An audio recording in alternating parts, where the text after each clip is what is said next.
Once upon a time there existed a hamlet that over the course of the centuries became an urban London village skirting a burgeoning city where communities thrived and struggled together, and it came to be known as Kentish Town.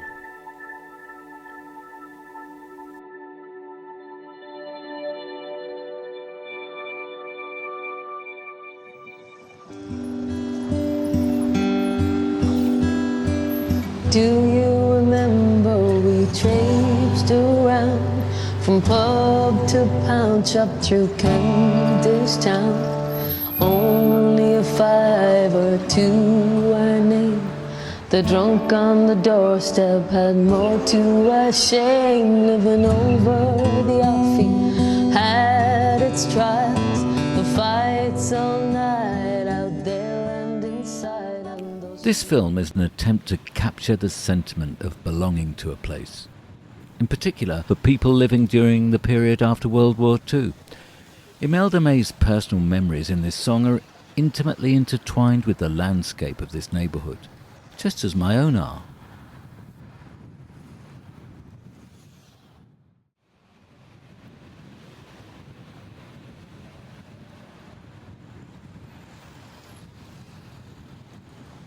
My memory of life in Kentish Town is filled with iconic memories of psychedelic and experimental theatre nights at the Roundhouse, of social action with tenants' associations, youth CND and local protest groups, of meetings and more sessions with community arts organisations like Interaction and Action Space.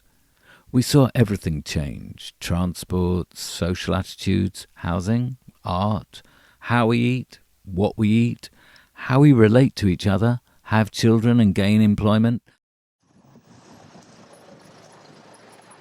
After the 1950s, attitudes, technology and social interaction between people changed totally, or that's how it felt.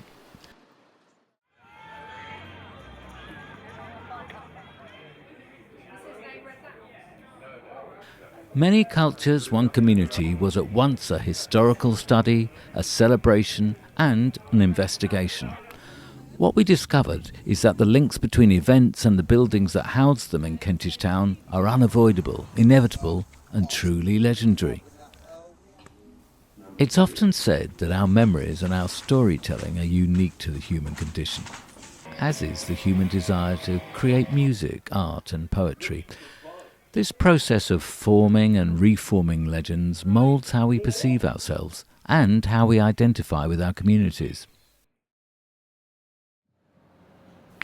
My experience, and that of my contemporaries, is a product of a time when people demanded their democratic right to a decent standard of living, to fair rents, for access to healthcare and education, and for funding for the arts. The project Many Cultures, One Community was inspired by the history of this neighbourhood. In turn, it's inspired this film. The project's founders aim to raise the question, what makes Kentish Town unique, and in what ways is it a typical urban village? How are we products of our local history? And how much is our history a product of our own subjective memories?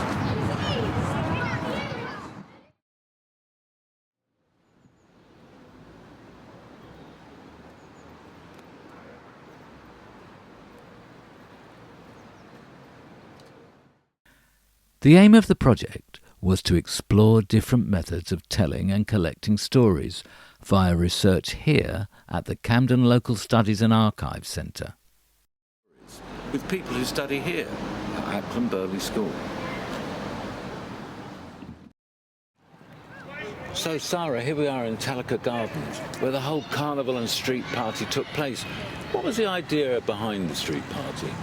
Yeah, I think the whole idea started with this sense of fun. We wanted to have a party in the street and to bring all the lovely people of Kentish Town together. Is this sort of parties as social activism, kind of back to the 60s idea? Yeah, exactly. Back to the 60s, celebrating that period. I think we were aware that that was what we were doing. That we were, children of post-war Britain. We wanted to have a carnival procession as well, which was very much something that happened in London, and particularly in St Pancras, Claudia Jones being the first woman to introduce carnival to London and in St Pancras Town Hall. So there was that context. And there was this interesting kind of marriage between the Heritage Lottery Fund's interests and our own interests in terms of heritage and creating a social product. So we created this audio-visual project which helped to document the stories of the last 60 years in Kentish Town. And what we discovered were these amazing journeys by people that came from all parts of the world and came to a specific time in this given point in time, given place. And there were, many political struggles, social struggles, and overcoming those adversities through the expression of art, whether in music or in performance.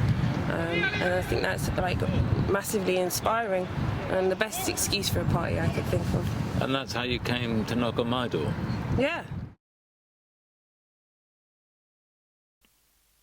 A sound editor and a history walks expert were asked to work on the project.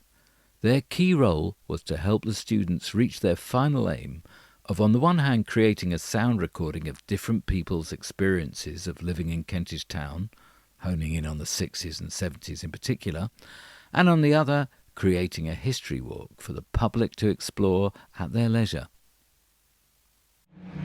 Squat City evolved in the late 1960s in the buildings on Prince of Wales Crescent, a street that no longer exists today as it was demolished by the council. At the time, it was the largest community of squatters in Western Europe. They founded photography workshops, a health food store, venues, arts happenings. They staged events at the Roundhouse and contributed to the youth and community project Interaction. And they found the premises through a negotiation with the council, here in Talaka Gardens. Our project, Many Cultures, One Community, wanted to make a living, breathing, tangible historical product that could live beyond the one-off events the project would embody. The idea was also that if you link different generations by each taking a turn to listen and speak, then you can harness the power of listening and being heard. These are key and crucial skills in civic society, and they also promote integrity and empathy, and, in more tangible terms, the skills of interview technique and public speaking. We also wanted to show students that history lived and breathed in our buildings, and for them in turn to show adults what they had learnt. That was the idea behind the history walks, and we had great feedback from the participants.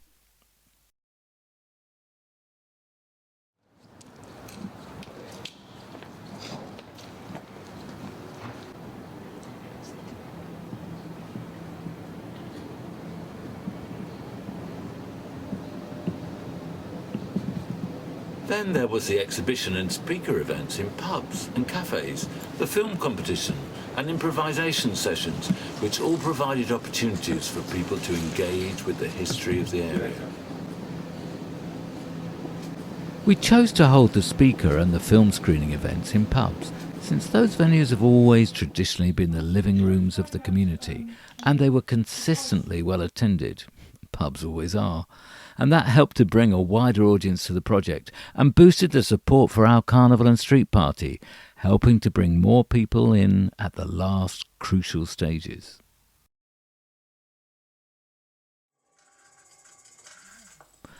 Film is not only an historical phenomenon in itself, it is also an art form, the art of his and her contemporary stories.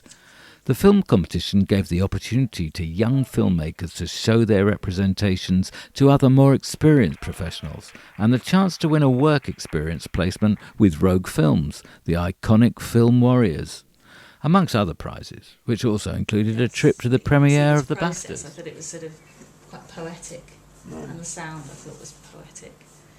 Free running was probably my favourite. Because I didn't really know much about the subject, so I got educated. And secondly, it's very active. So Infestation wins the Grammy Award, the Big BAFTA Award.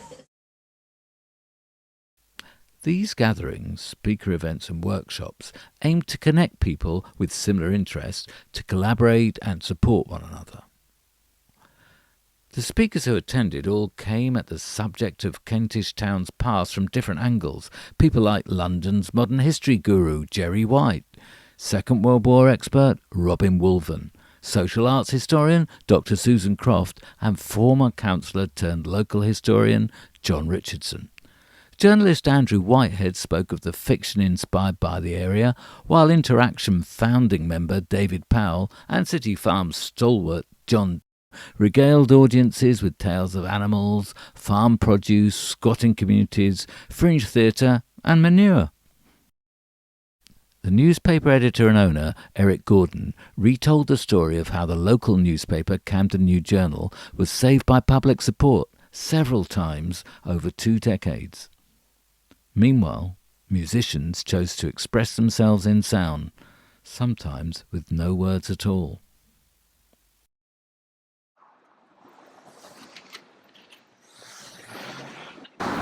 The 60s was like no other time in my life. The seize the time attitude which Interaction exhibited is characteristic of similar actions of those days. The intention to intervene in reality with mischief and art, from a common desire to relate to one another and reimagine the world by example. They collaborated with Action Space, the Roundhouse and numerous other alternative arts and squatting organisations at the time. Interaction were primary among the organisations that left a lasting impact on Kentish Town. And let's not forget that some even lived in official squats that were negotiated with the local Camden Council, who, like other socialist councils, saw squatting as a good short-term remedy to the dire housing shortage. These days, councils just shrug their shoulders, of course. Company members lived communally, sharing cooking and other domestic chores and a great deal of brown rice. These organisations created a wide range of performance and participative activities to bring the arts closer to the community, and their lifestyle was made possible because of squatting. Most specifically the City Farm, which eventually inspired the National City Farm movement. The Ambience Lunch Hour Theatre Club, the Almost Free Theatre, Dogs Troop, the Fun Art Bust, the Father Christmas Union. They're all from Interaction, who were primary amongst the organisations that left a lasting impact on Kentish Town. Kentish Town is not only unique, it's also just like many other urban villages and towns all over the UK and Europe, and indeed across the planet, and possibly elsewhere in our galaxy, or at least neighbouring ones. It's a living, breathing example of how communities are held together by these collective memories of their environment. It is those people who remain in the community and retell their stories who are the kind of invaluable, irreplaceable resource, the respected elders that are acknowledged as griots in Mali and Senegal. The example activists and community organisers provide should not be underestimated, especially as more laws are introduced that limit our right to protest and that allow police to confiscate resources without a warrant. And they've got more power to remove people from their habitations. And as more and more public space is bought up and sectioned off, there are less opportunities to assemble and innovate together in public spaces. Yeah, so I concentrated on launching the Kentish Town Instant Orchestra, a scratch orchestra based on some of the more exploratory musical events of those heady days of the 1960s and 70s. 50 musicians and wannabe musicians, from highly trained professionals to carefree beginners, conspired to play the classics and some new conceptual pieces, while our marquee was taken down all around us. The spirit of performance art is clearly unstoppable.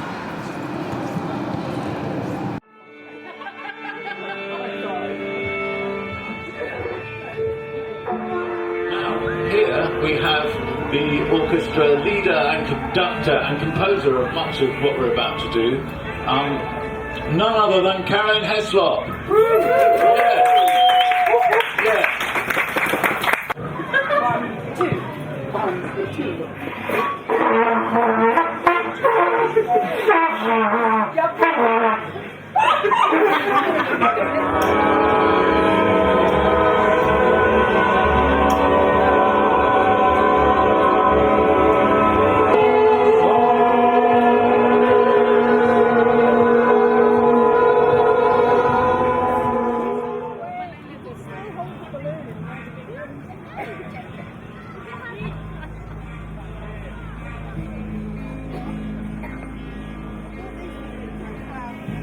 30 stalls with about 6 local food stalls run by families and local shops and cafes. We had 30 police officers patrolling the event. And we had over 30 acts performing on the day, and 9 floats taking part in the carnival, including, of course, the Fun Art Bus, the brainchild of Interaction's Ed Berman and his cohorts, which used to provide locals with interactive and performative bus journeys around Camden. It has been relaunched as a call to young people to collaborate and be enterprising on board the refurbished multimedia suite. Draw flag flies!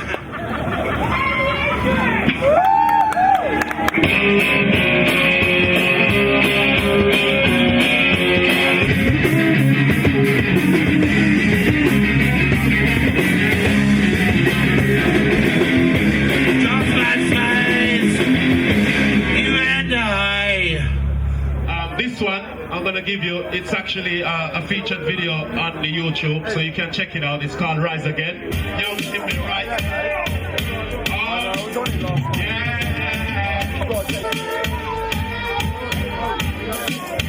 Right.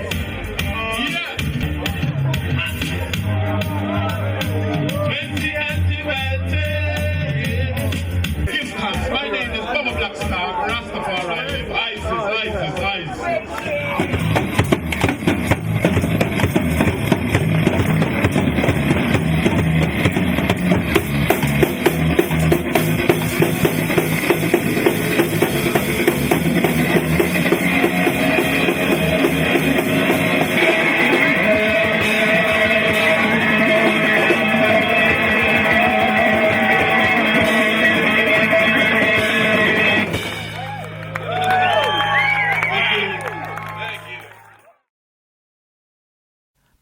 At the event, people watched the film The Story of Talaka, and there was a spoken word slam, an audio-visual exhibition, performing arts, taster sessions for children on the green, and a thwarted attempt to screen the film competition.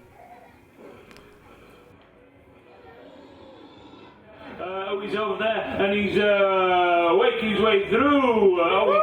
He's missing his way through the audience. Let's get up for James! Hello. How you all doing? Are you alright? Yes. My name is Dave Messiah. I'm 22 years of age. I am friends with a few of the people that are inside. I'm going to say lots of people. I won't overstate. The demon DJs danced, and dance the demon DJs did. So enjoy your life. Take pride. Be bold. One day I shall come to take your soul to its eternal home. Put that gun down. Don't end up in jail on bail. Be free. Enjoy each passing moment, and take each and every chance to dance. Thank you very much.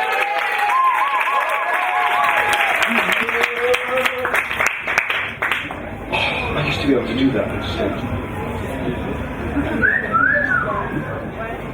I got a pilot's license, a pilot's license, a wireless license, an ultraviolet license, a license to suffer in silence, a license to suffer in Spanish, a license to vanish, a license to varnish, a license to harness the energy of a toddler's tantrum to power your car. I don't have any poems for children, but I've got one by a child, which I could tell you really quickly. Are any of you 6 3/4? I only ever had guinea pigs as pets, but I reckon I'd have felt pretty upset if I'd had to leave them behind in the blind darkness of the sky. And even in my empathy, my pain, the way I hurt when I think of the slain, the confused child eyes that belong to the brutalized, tortured, traumatized, I'm putting myself in your shoes, and how dare I? A monarch. A purveyor of the written and the spoken word. I, a monarch, wordologist, wise. And I am monarch, and I am a salesman of the truth. Because I am monarch. Using words to turn war into peace. Peace.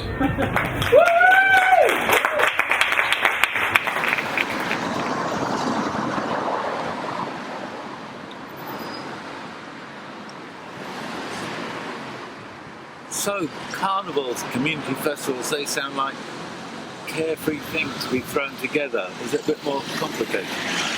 Yeah, of course. It was certainly not plain sailing. There was a lot to do. The council wanted us to prove that it was going to be a safe event and that there weren't any major objections to us parading down the street and holding a street party in a residential area. So in the end, we had to employ 20 paid security officials. We had 20 volunteers, very detailed plans of everything. And there were 30 police officers on duty, which is very generous, we thought. And then also we were absolutely vetoed from parading down Kentish Town Road. And that was on behalf of the private bus companies by TfL. So in anticipation of the private vested interest objecting to us interfering with their profits. But this was on a Sunday. 30 minutes we were asking to close the road. So, but in the end we did manage to do the parade. We started at Queen's Crescent Library, came down Malden Road, turned left onto Prince of Wales, and then parked up the Fun Art bus on Talacre. So. What about next time? Well, next time I think, we should, maybe they'll let us, maybe the powers that be will let us parade down Kentish Town Road. Well, maybe we should just do it anyway. Yeah. So yeah. yeah.